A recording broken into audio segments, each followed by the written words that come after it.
Because once you have this, you have your goal, you have the planet, you have the element. The house is just there to help you find where that combination is. You don't have to. You can think about what house it's in, but that's why I've given you the houses, is because it's a way to file it. Think of it as a filing cabinet, as a way to figure things out. Then you can move forward into some other kinds of cool spell casting. Now, I call these spell enhancements. They're ways to enhance the way you're already working. I would still stick with your basics of the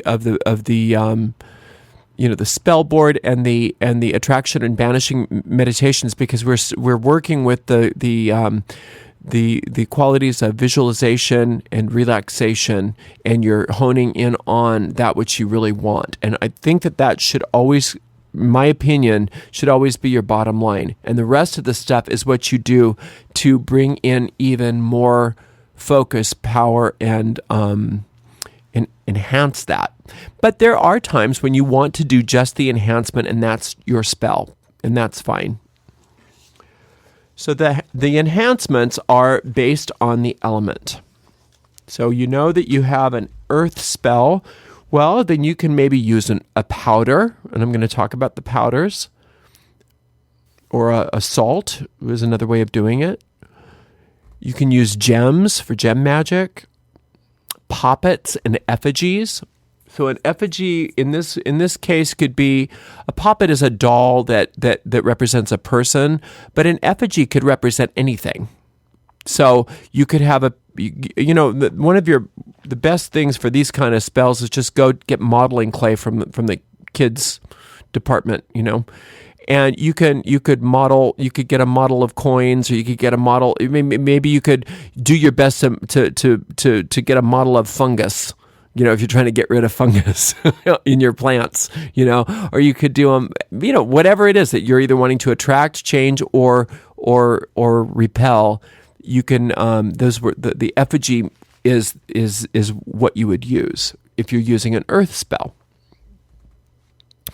You could do planting. You can actually do, where you put a coin in the bottom of a pot, and you put in potting soil, you put in some seeds, you water it, you let it grow, and that's actually an enhancement, spell enhancement, where you're actually growing your finances. And you can do that with anything. So then we've got anytime you're when you're getting rid of stuff or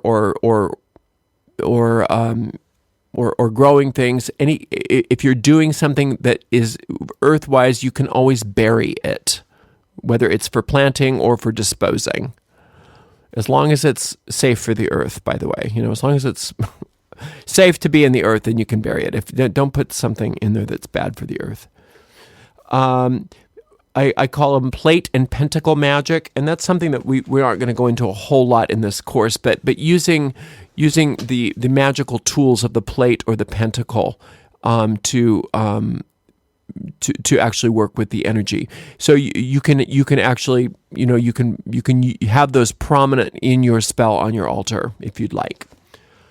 Okay, fire spells, that's where your candle spells come in. You can have candles, but your primary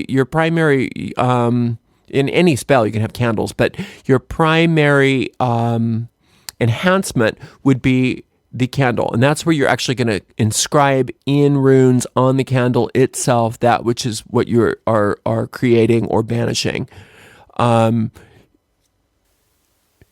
or multiple candles. That's when you see the altars with 15, 16 candles in a circle around around something. That's fire magic. And obviously you're going to want to anoint those candles and bless them for the purpose. You can make shapes out of the candles, things like that.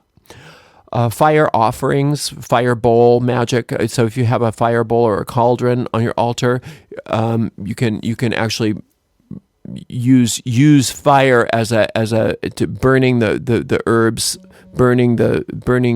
It's not just burning.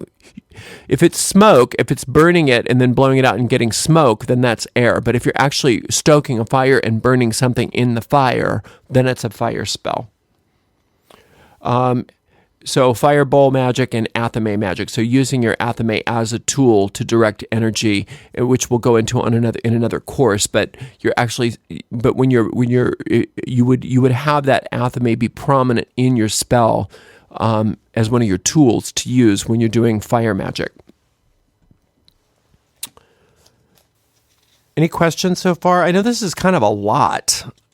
I hope I'm not overloading you, but I want to get through all of this today because it's an important part of things. Everybody can still hear me okay, I hope? It's an awfully quiet crowd. Okay, good. Hate to have been just going blah, blah, blah, blah, blah, and the call ended or something. Okay, water magic is when you get into the washes and the waters, infusions, the typical witch's brews, any kind of wines and libations, things like that. Anything that dealing with pouring water into a river, pouring water into a lake, pouring libations. Again, if they're earth safe, you can pour into a river or a lake. Going to the ocean, doing ocean magic, you can actually go into the ocean if it's safe, if there's no riptide or anything like that, or go into a natural body of water, or bathing in your bathtub, where you actually bless the water imbue it with a particular quality, and you're bathing in there. That's water magic. And using your cup as a magical tool. Right now, you could just have it prominent on your altar. And then, of course, air magic is where your incenses and your essential oils and your perfumed oils, because they're there for fragrance, perfumes. Now, if you're pouring scented water, it's more water than air. But if you're dabbing a piece of some essential oil in order for there to be fragrance, then it's air, because it's more of the perfume. The fume is the operative root word in that, to fume it. Breath magic, where you're breathing, you're either focusing on your breath and you're breathing in a particular quality, or breathing out a particular quality, or breathing a quality onto an object or onto something. That's air. Smoke, smudging, scattering things to the four winds. And that's also when your basic wand magic and censer magic, when you're using your censer to actually create smoke. Okay, so those are the types of products. We're going to go through some real basic ways to employ these. Okay, so I'm not going to go through all of those, but I'm just wanting to give you an idea of how you can do this. So what I've given you, and interrupt me if you have questions, I've given you a list of some ingredients that you can use. This is not exhaustive, and you will continue to expand on this list. Some of these things you might decide belong in a different planet. That's fine. But this is basic stuff. Okay, this is a starting point for you. This is not the Bible where you're supposed to be like worshiping my sacred word. This is just to get you started. So I've given you, like for instance, if you look in the sun column on the enhancement ingredients, I've given you a list of herbs, and I've tried to include in the herbs stuff that you can get easily. So if you can't get it in the grocery store, you probably don't really need it. You can get the other stuff, but don't think that unless you have all of the expensive, exotic, witchy ingredients that you can't do a spell. You can do a spell with so much stuff that is just readily available. You don't have to go out and buy expensive ingredients to start working this kind of magic. So start with what you've got, what you can afford, and then as you want to move out into other territories, fine. But don't put a bunch of weird pressure on yourself to go and buy this crazy stuff that isn't easy to find. I put a few things in here like the gums because I think that those are important to start at least familiarizing yourself with if you don't, and most of them are readily available. So frankincense and things like that.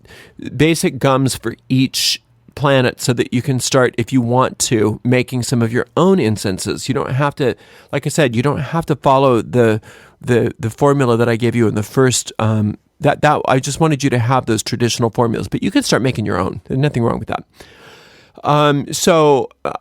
I've given you flowers. Again, they're great to put on your altar when you're dealing with these planets, and especially if they're especially helpful if it's an earth spell, but they don't have to be. Flowers are really nice on the altar for anything, or even in your house if you're wanting to bring that energy into the home. I've given you some fruits that you could incorporate if you do like another earth magic is eating, so food magic. You can bless a particular piece of fruit with an energy and eat it and actually assimilate the quality that you're trying to assimilate. Something it's very simple. So you could, if you're trying to do a sun spell, you could imbue the well, that's not like what we're talking about here because it's not earth, but let's look at the earth one. You could burn the orange. But like if you're doing a spell, a Virgo spell, and you're doing you could get some lemons and limes and incorporate them, into, make some lemonade. Oh, that's water. Shoot. Make lemon meringue pie. There you go. And eat that for your earth. Anyway, obviously later we're going to be combining these things, but right now I want you to stick very, very closely to the elements that are natural to the planets and the houses. Later on, we're going to expand out of that, I promise. Probably in the next series. Okay, so and then I've given you the trees so that you can either use the trees for incenses as the wood base for incenses, or you can sit under the tree, or you can make a tea out of some of the bark, or whatever you're deciding to do. Because now we're going to talk about how to make this stuff. The real basic enhancements that we use most often for witchy stuff. Where's my notes? Hello? Okay. Are oils, incenses, powders, washes, and potions. And this is how you do it. So, for the powders, a powder you can use to sprinkle around on your. You can imbue the powder with the energy of your spell when you're doing your spell, and then sprinkle it wherever you want it to manifest. If you're expecting checks in the mail, you'll sprinkle the powder in your mailbox. If you're expecting, some change to occur within your home, you might sprinkle it over your doorstep. If you're expecting the change to occur in a particular place, you'd sprinkle it in that particular place.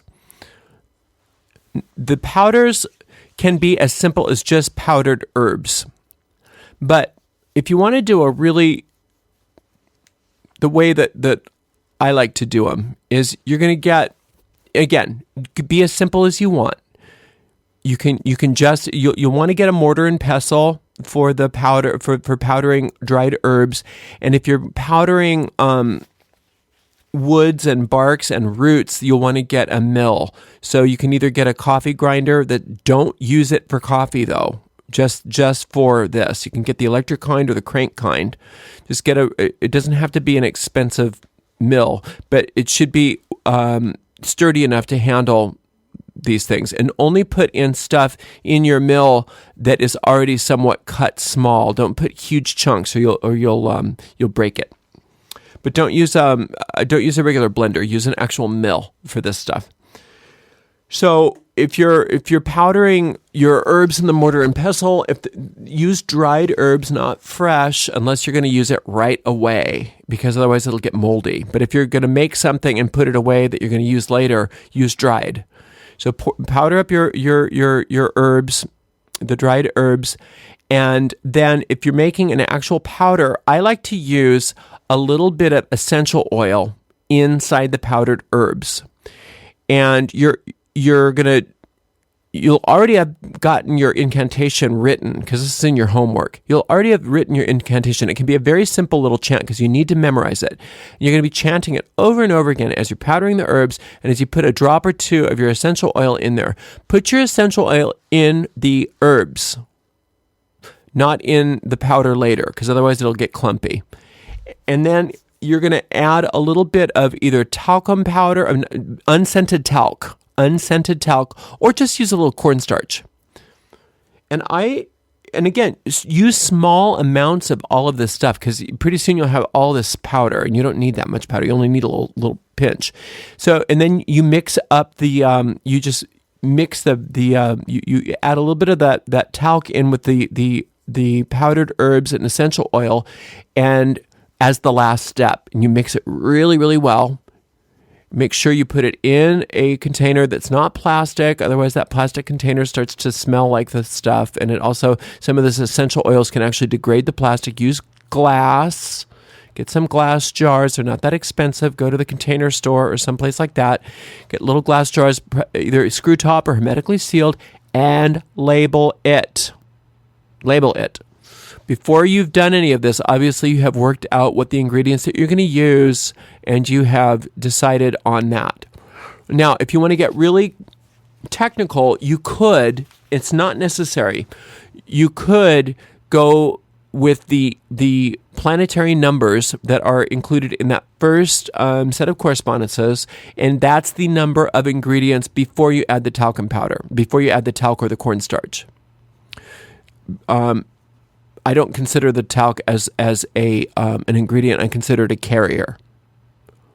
But if that doesn't seem right to you, and you want to consider the talc or the cornstarch an ingredient, then have one fewer ingredient.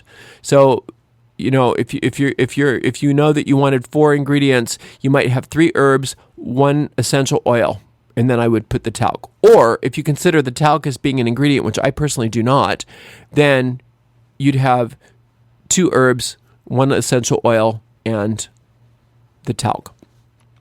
Or you can just do what you want and not worry about the numbers.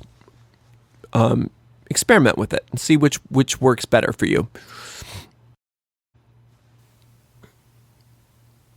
Which element rules sigils? Probably air.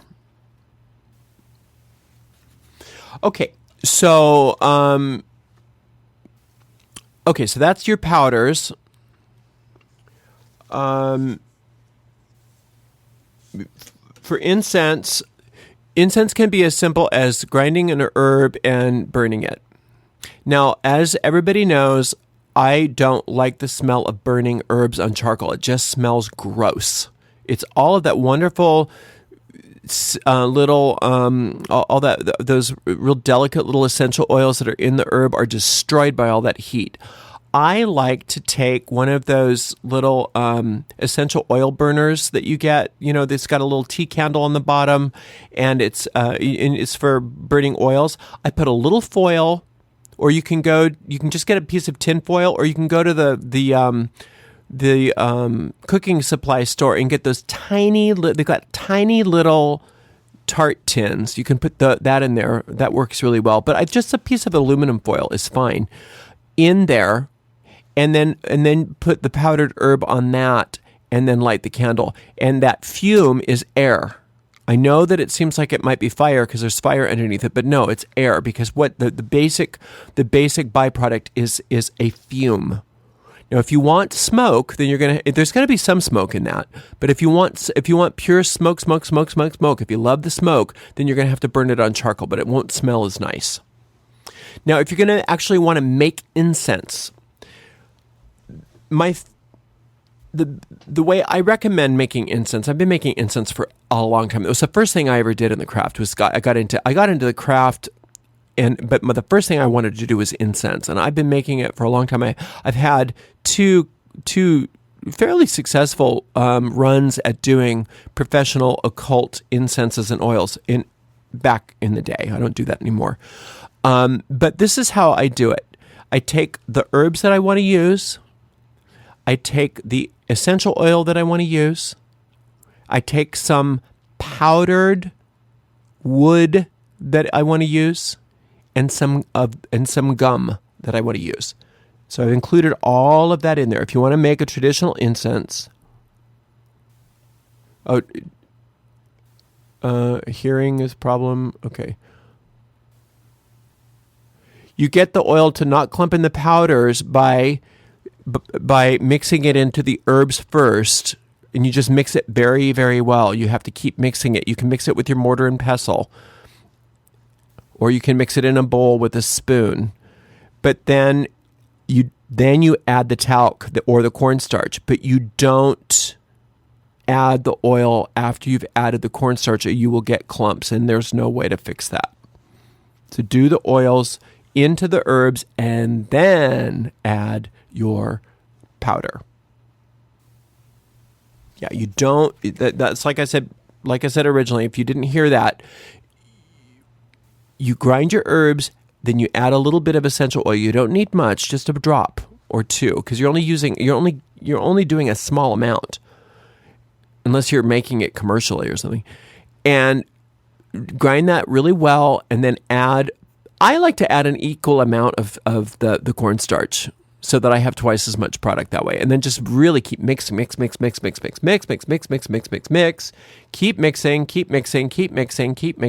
mixing until it's obvious that all the cornstarch is completely and thoroughly incorporated in that. But it's sort of like folding in the egg white. You don't put the egg white in first. You put the egg white in last, and then you fold it in. Same thing with the powder. Okay. So now for the incense, you've got some herb. And it can be a combination of herbs, however you want to do it. You've got some powdered wood. You've got some essential oil, and you've got some gum. You'll want to freeze the gum most of the time. I would freeze the gum.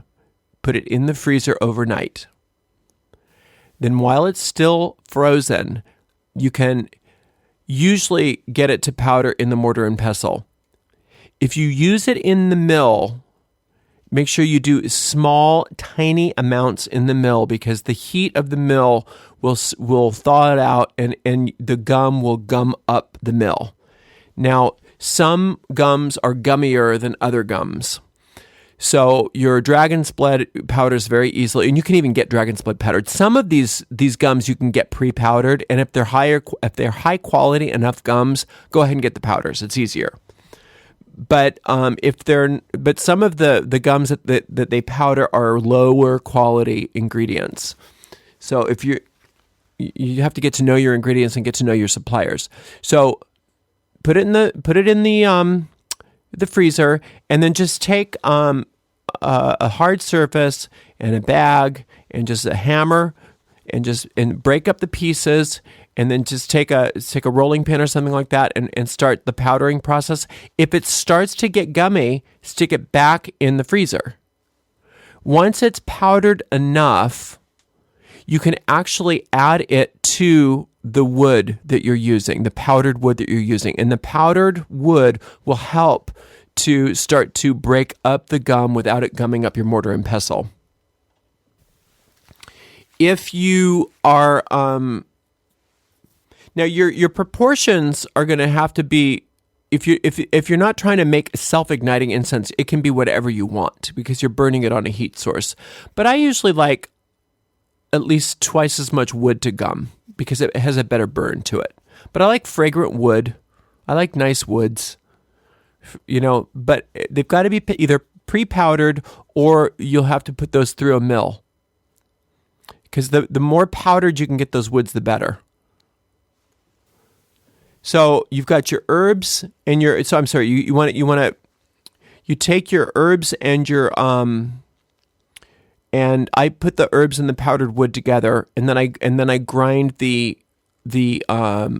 frozen gum into that mixture, and then I put in a few drops of whatever essential oil I'm using as the last step, because that'll bring down the flying particles quite a bit.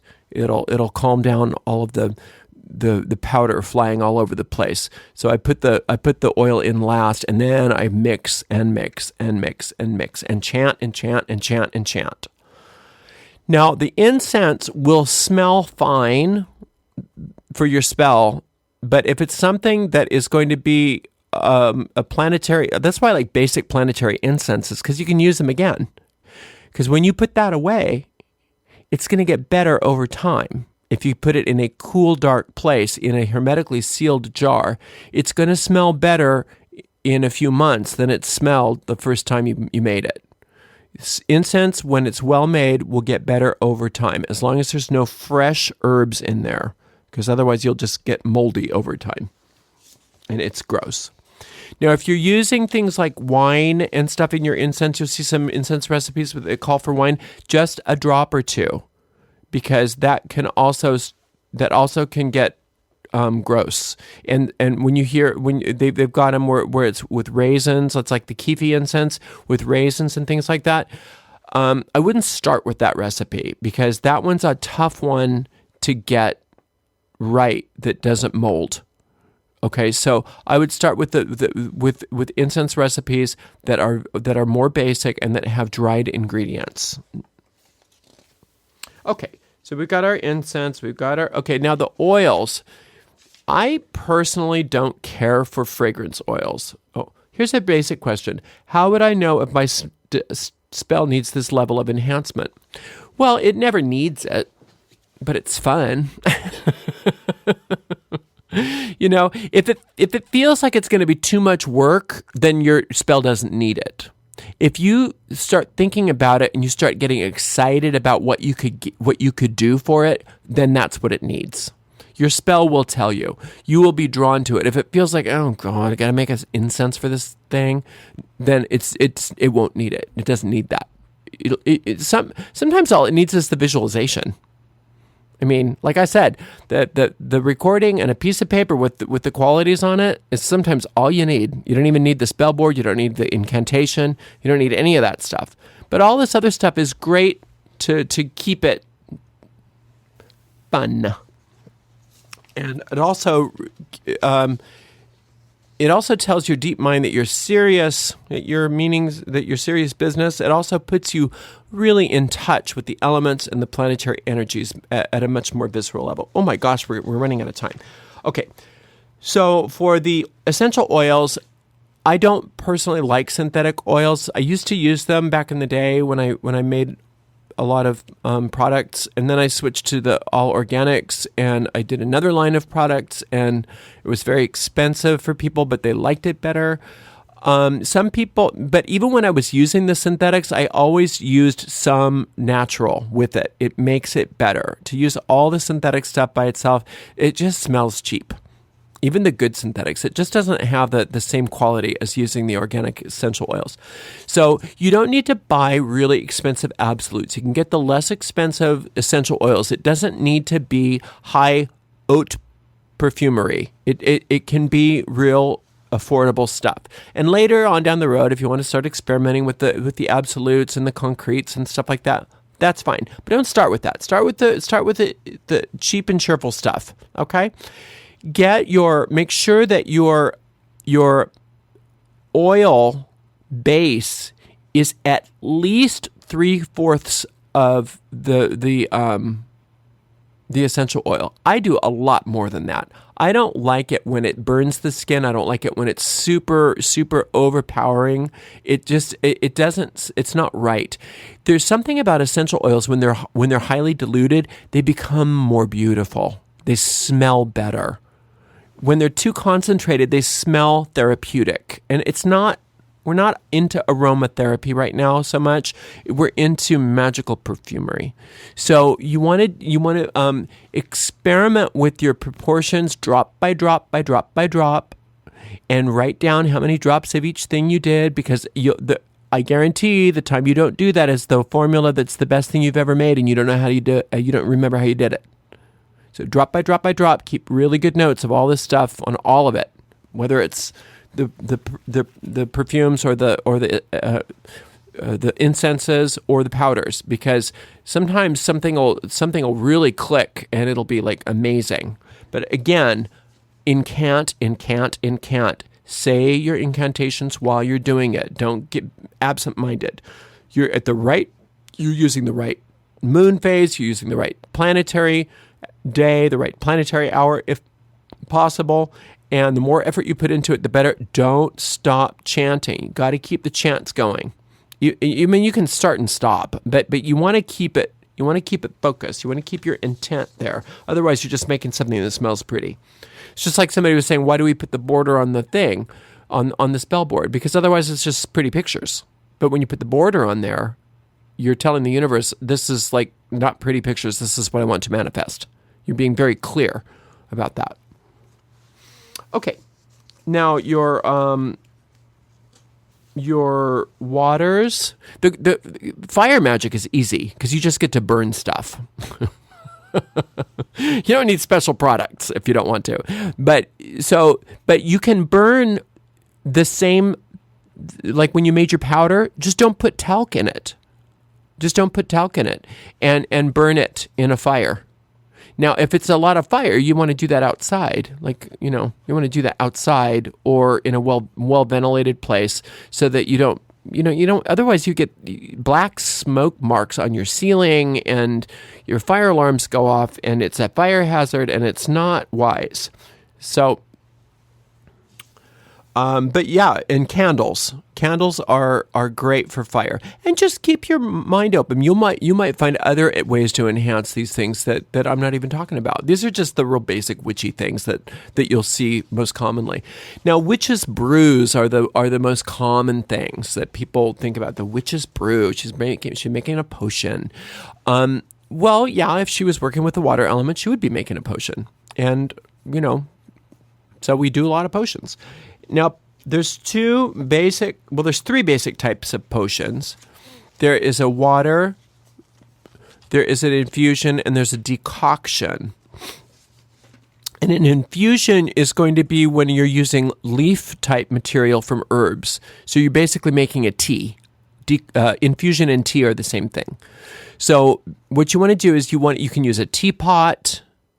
You can use a little cauldron. You can use cast iron is the one metal I don't mind with herbs. Some of those other metals have weird reactions to herbs, but cast iron works really well. But ceramic is fine. But any kind of little container, pot or bowl or teapot that's got a lid or that you can put a saucer on top. And what you want to do is you want to turn your kettle on just like you're making most Americans don't know how to make tea to save their life unless they're witches for some reason. I don't know why. It's just disgusting, the swill that people serve as tea. This is how you make a cup of tea. And this is how you make an infusion. You take your pot, your vessel, and you take your kettle, and you get boiling water. Boiling. Not lukewarm, not tepid, not almost boiling water. and you pour that water into the empty vessel, and you put the lid on it, and you cover it with a cozy or with a towel or something to keep it warm. And you let that sit there for just a moment, and then you pour it out, and it's hot.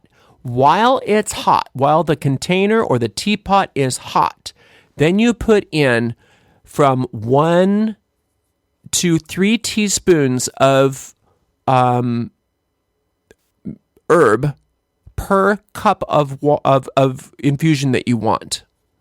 And you pour that boiling water on top of the dried leaves, or you could use fresh if you wanted to, but then you have to use more. But I like dried. And then you put the lid on it, and you cover it back up, and you let it sit for anywhere from 3 to 15 minutes, depending on the herb that you're using and the strength that you desire. Then you strain it out. Now, if it's regular tea, if it's like black tea, 3 to 5 minutes is plenty of time. But a lot of these herbs require more time than that. Then you strain it out. You can use a tea strainer. You can use cheesecloth. You can use muslin. Strain it out into either the cup if you're going to drink it, or into a vessel if you're going to use it for something else. Now, that's how you make an infusion. You make a good cup of tea. A decoction is what you use if you're using bark and root or any of the harder parts of the plant, not the leaves.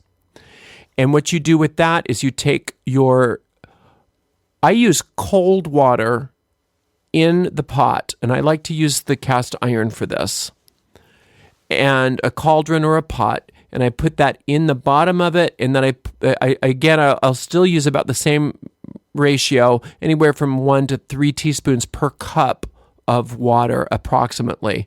And I pour the cold water on that and put the cover on it and turn the heat on and bring it up to the boil. And as soon as it comes up to the boil, I turn the heat down and I let it simmer very slowly, covered. And if you have to open up the lid a little bit so that it doesn't boil over, because you want it to boil over, and let it simmer from anywhere from 10 minutes to 30 minutes, depending on what it is. Because some of those things need to decoct for a long time and some of them don't. And you let it simmer. And again, you strain it out. Okay, so what do you do with this stuff? Oh, and then the waters. The waters you can use you can just take some distilled water and put some drops of essential oil in and shake it up, and you're good to go. You can use perfumer's alcohol or Everclear if you can get the 100 proof Everclear, or 200 proof. I mean, the really strong, grain alcohol. You can put drops of essential oil in that and shake it up. You can find places that sell perfumer's alcohol, and you can use that. Or what I like to do is I like to buy. And again, don't get crazy if it's too expensive, but I love to buy the hydrosols, steam distilled waters, and you can buy them for almost any plant.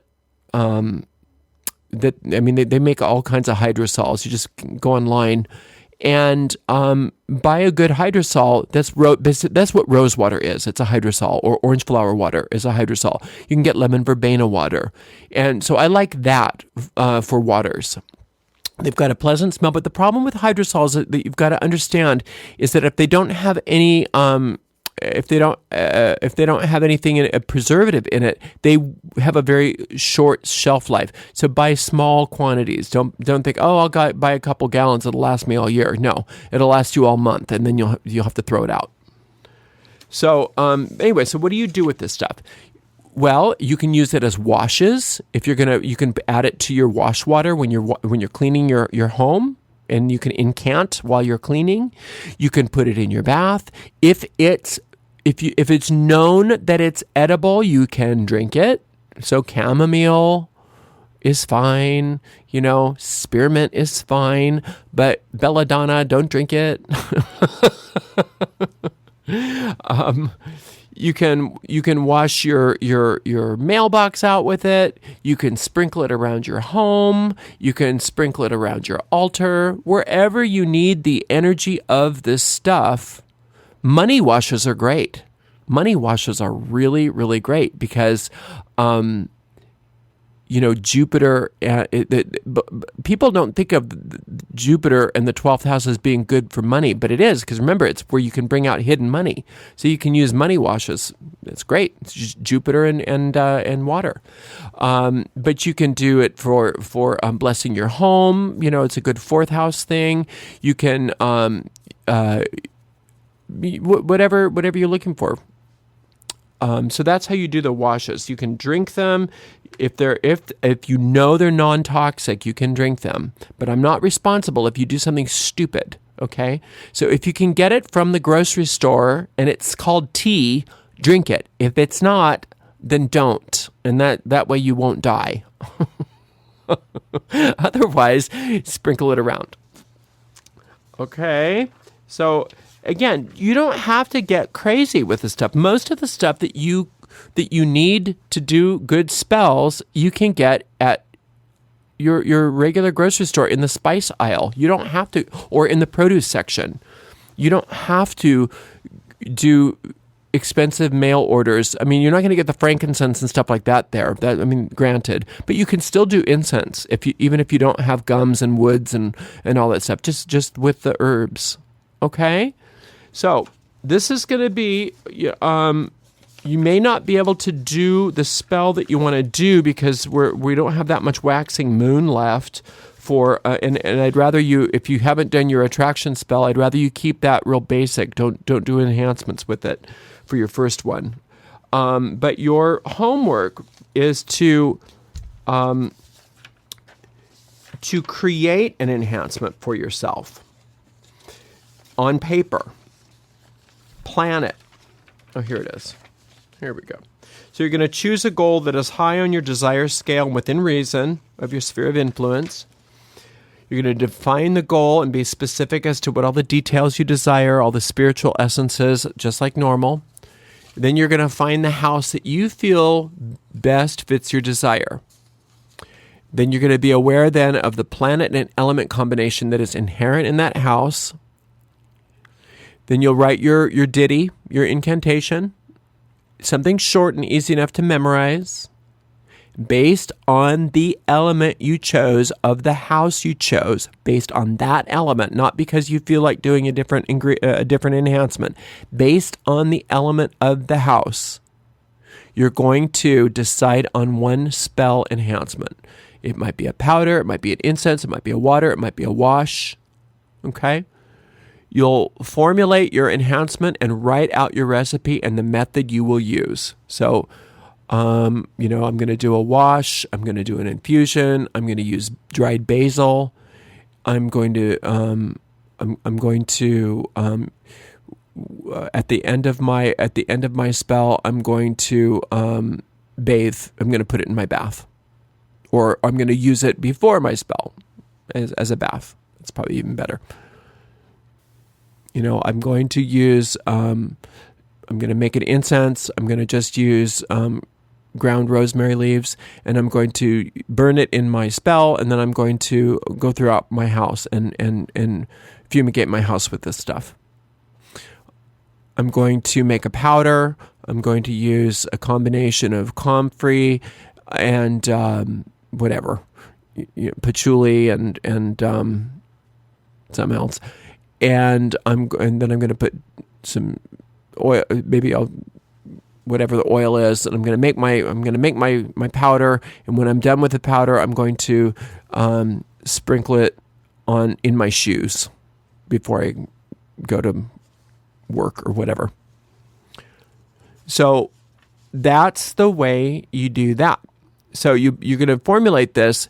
You may not get to it until the next waxing moon. That's fine, but you want to plan it out so that you're not going. You don't want to go half-cocked. You don't want to be improvising this stuff too much. It's nice to have it all set out. You've got it's formulated. You've got your day of the week set. You know what day it is. You can take the time. You can plan for it. So you're not you're not busy that day, you can book your day around it. I'm going to do this. And since you're already in that day, you may as well just do your spell too. Or you could do it so that you do the product and put it away, and then you can do your spell on another appropriate day. Make sure that you take your good notes and keep your diary, and also try to do your best with the gratitude journal and keeping up with your regular meditations and diaries and mirror work. Any questions so far?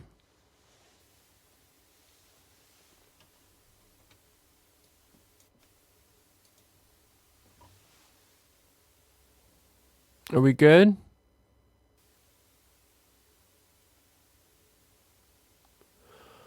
Well, I guess nobody wants to talk to me tonight, so that's fine. I'm done, unless you have anything you need to discuss, because I kind of did it. I have a simplistic question, Ariel. It's Gypsy. Please. I used the moon for my attraction spell. Yes. And for the board, the colors, you seem to be quite emphatic that we use very vivid colors and make it interesting, but the moon's colors seem very muted. Well, but you can use metallic silver paint and metallic silver, those metallic markers. Okay, so metallics, that's actually good, and probably glitter. I was thinking just that the grays and the blacks might be just too plain. Oh yeah, no. I would take maybe some for your border. Just take some Elmer's glue around the side and just sprinkle a ton of silver glitter in there or something like that. Just make it really, really, really, how the moon glitters and shines. That's how I would do it. All right. Yeah. Good. Who else?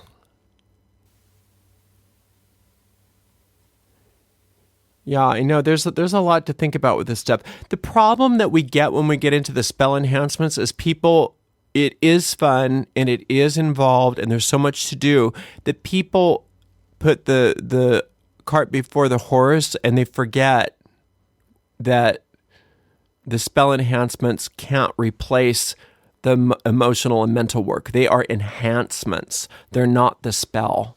So be really aware of that. Doesn't matter about the candles or the powders or the herbs. What matters is that your intention, your visualization, your desire, is your focus is right. And then the enhancements just enhance that. And they're fun, and they're a great way to get your juices flowing and to get your deep mind excited about it. They really, really are very, very important. I mean, that's why they've been around for so long, is we've used them for aeons, but people get superstitious with it and they think, oh, this powder is going to bring me my perfect mate. Well, no.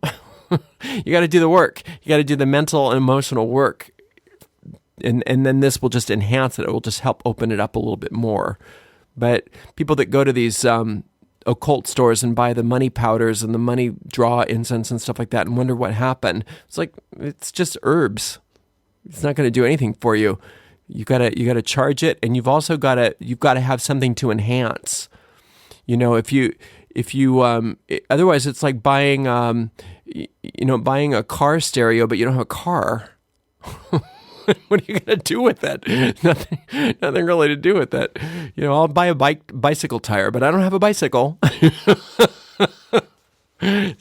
So they're really, really great. They're wonderful, but they're not the thing. Okay. For the planets that are in more than one house, does it matter which herbs you use for which house? No, it doesn't. It does not matter. Later on, we'll get maybe a little bit more involved with that. But right now, what matters is what you make out of it. So an earth house, you would make a powder, and a water house, you would make a wash or an infusion or a potion. A fire house, you would do a fire. A water house, you would do so like that. Air, you would use essential oils or incenses, so that's what matters.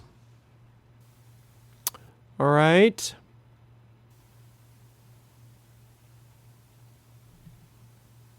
Yeah, go ahead.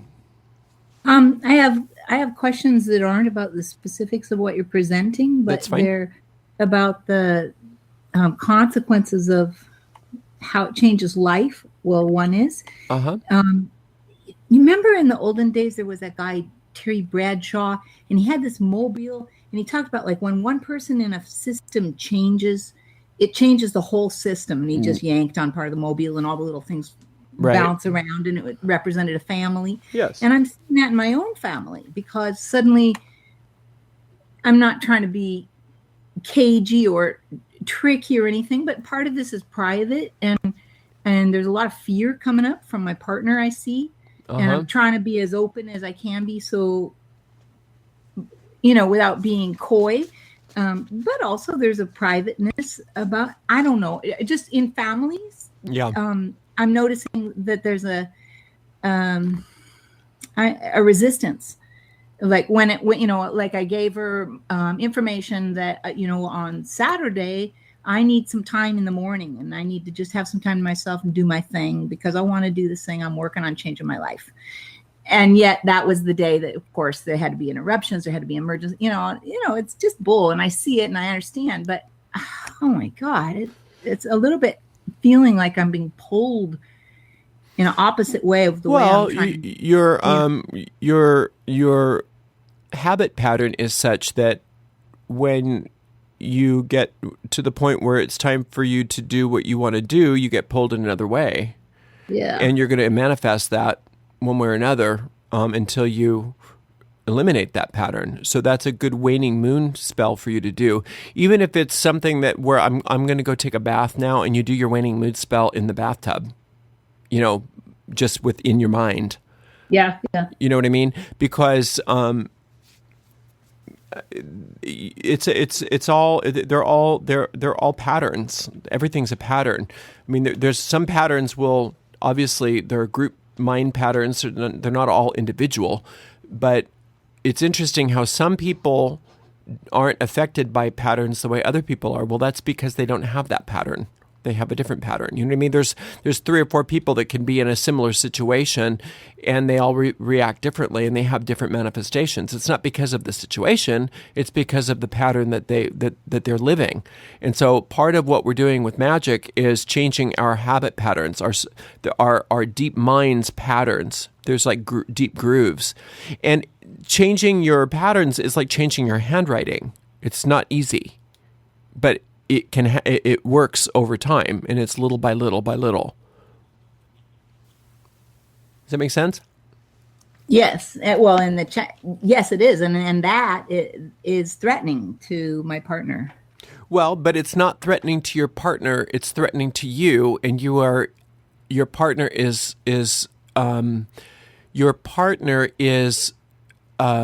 reflecting that. So you can't change your partner.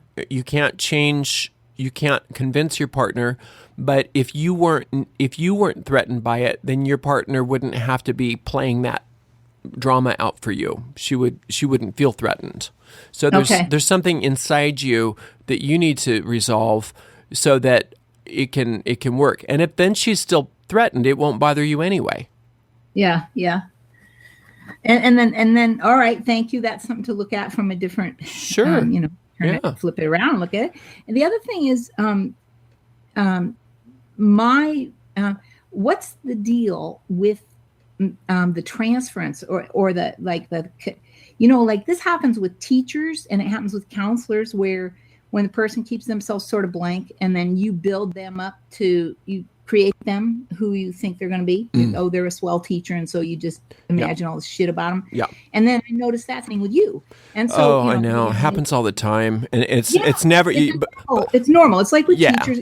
Yeah, it happens all the time. But how does that work? How does that? I mean, because there's power there too. Because there's a part of you that whatever it is that you're projecting onto me is actually something that's true for you. And until you can acknowledge it about yourself, it's going to seem like it's outside of you. So I'm the person that's available for that to be there for you, because I happen to be in this position where I'm teaching this class. Yeah. But it's really whatever it is that you're respecting about me is something that you really are respecting about yourself, but you don't feel good enough in acknowledging that. But also by the same token, when we put people on a pedestal and then they make a mistake and we are incensed that they could ever be so human, it's not really about them either. It's about how you could do that. You know, Yeah. so it's really, it's like dream interpretation. Whatever it is that you're experiencing with me, it has nothing to do with me. It's really Right. about you. I represent something to you. So you might want to look at what it is that you're respecting about me. I mean, and I thank you. I mean, it's very, very kind of you to respect me. And I'm not belittling the fact that there's No, it's not based on. I mean, I do respect you in terms of getting the homework out and getting the class going Sure. and running it, and I respect the concrete things that that are actually real. But I find myself like in the middle of the day going, "Oh, and I'm eating corn chips. I wonder if Ariel likes corn chips." Right. That is super That's common. out of it. And I get a lot of that with my students. That's always happened. And before I understood what it was, I didn't know how to handle it. Now I understand it has nothing to do with me. Yeah. It has everything to do with them. And that's a good thing. So every time you're thinking, well, what does Ariel think or what would Ariel do? Just say, well, what I'm really asking is what do I think and what would I do? Yeah. All right. It's really all about you. There's a part of you that you hold in high regard that you don't feel safe with holding yourself in that regard. So you use me as a tool to see that. So it has nothing to do with me. It's really something that you like about yourself. That's very sweet. Thank Yeah, you. it's true. All right, good. Those are good questions. All right, so I guess we're out of time. So if you have other questions, get on the forum, and I'll do my best. All right, this was fun. And remember, next week we're not here because it's a holiday, and I won't be around. So if you get on the call, I'm not going to be here. So next Sunday is no class. Our final class is a week from Sunday, and I don't know what we're doing after that yet. I don't have any dates, but I will as soon as I know. I will put the word out. Okay, have fun this week. Let's have another little moment of meditation, and we'll get on our way. Taking a couple deep breaths, picturing ourselves on top of that mountain in our sacred grove with our sacred bonfire. Just taking a moment to acknowledge that sense of higher power, whatever it manifests for us. And we are grateful for all the time we are spending together, and we look forward to the next time together. Thank you very much. Together we say blessed be. All right, let me unmute, and you can say goodbye if you feel like it. Hold on, here it comes. Oh my gosh, where is it? Okay, goodbye. Thank you. Thank you. Blessed Blessed be. be. Take care, everyone.